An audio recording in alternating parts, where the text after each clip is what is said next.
Teachers notes में आपका स्वागत है। In today's class we will see Tolman's theory of learning and its key concepts. Tolman का अधिगम सिद्धांत और उसके मुख्य संप्रत्यय या फिर अवधारणा। टॉलमैन्स लर्निंग थ्योरी, टॉलमैन्स का अधिगम सिद्धांत उनके द्वारा भूल भुलैया में चूहों पर किए गए प्रयोग पर आधारित है। बेस्ड ऑन एक्सपेरिमेंट इन मेज विथ रैट्स। की कॉन्सेप्ट्स ऑफ दिस थ्योरी और टॉलमैन्स थ्योरी आर साइन लर्निंग या चिन्ह अधिगम। प्रयोग में चूहे एक छोर से दूसरे छोर पर पहुंचते हैं। टॉलमैन के अनुसार चूहे चिन्ह के माध्यम से रास्ता याद रखते हैं। वैसे ही जैसे जब किसी को नए एड्रेस पर पहुंचना होता है, वह लैंडमार्क या चर्चित चीज या फिर चर्चित जगह पूछते हैं। इसका मतलब पूछने वाले को लैंडमार्क पता है, लैंडमार्क की इमेज उसके माइंड में है। ये लैंडमार्क साइन या चिन्ह है।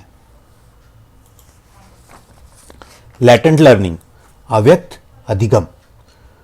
टॉलमैन के अनुसार अधिगम का तभी पता चलेगा जब उचित पुनर्बलन या अभिप्रेरण प्राप्त होगा। मतलब अधिगम हुआ लेकिन परिलक्षित नहीं हुआ, मतलब पता नहीं चला।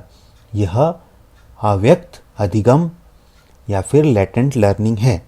जैसे कोई बच्चा कई बार डांस वीडियो देखता है और जब शादी में वही म्यूजिक सुनाई देती है, वह वैसा ही डांस करने लगता है।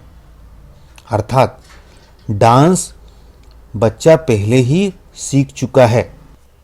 Purposive behaviourism.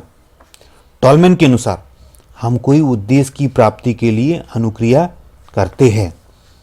जैसे चूहे द्वारा दूसरे छोर पर खाना प्राप्त करने के लिए जाना या फिर खाने की खोज में जाना। वैसे ही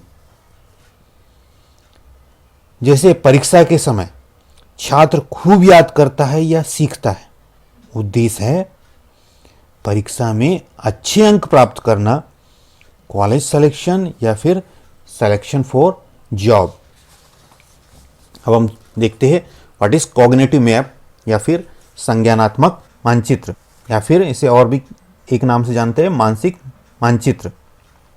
टॉलमैन के अनुसार चूहे या मनुष्य सीखने के लिए या अधिगम के लिए संबंधित वस्तुओं या चिन्हों का कॉग्निटिव मैप बना लेते हैं, तभी याद रह पाता है। जैसे यहाँ रास्ता, पहले सीधे फिर लेफ्ट फिर राइट, ऐसे ही खाने तक पहुँचना। और एक उदाहरण देखते हैं। जिस रास्ते से हम हर दिन जाते आते हैं उसका कॉग्निटिव मैप हमारे मस्तिष्क में बन जाता है। तभी हमें पता चल जाता है कि आगे गड्ढा या फिर ब्रेकर है, या भौंकने वाला या पीछे दौड़ने वाला डॉगी रहता है। मेज एंड रेट्स, भूल भुलैया और चूहे। भूल भुलैया जो आप ये स्क्रीन पे देख रहे हैं, इसी को टॉलमैन ने अपने प्रयोग के लिए इस्तेमाल किया था। बिहेवियरिज्म, व्यवहारवाद, जो अवलोकन करने योग्य उद्दीपन अनुक्रिया अधिगम पर बल देता है, जिसमें पुनर्बलन की महत्वपूर्ण भूमिका होती है। जैसे पावलो क्लासिकल कंडीशनिंग में घंटी को सुनकर या लाइट को देखकर लार का श्रवण होना। यहाँ लाइट की बाद में खाना दिया जाता है। लाइट जलने के बाद में या घंटी बजने के बाद में खाना दिया जाता है। यहाँ उद्दीपन खाना है, अनुक्रिया लार का श्रवण होना। टॉलमैन के अनुसार पुनर्बलन या अभिप्रेरण का प्रभाव प्रदर्शन पर पड़ता है, अधिगम पर नहीं। यह टॉलमैन थ्योरी में बहुत महत्वपूर्ण बात है।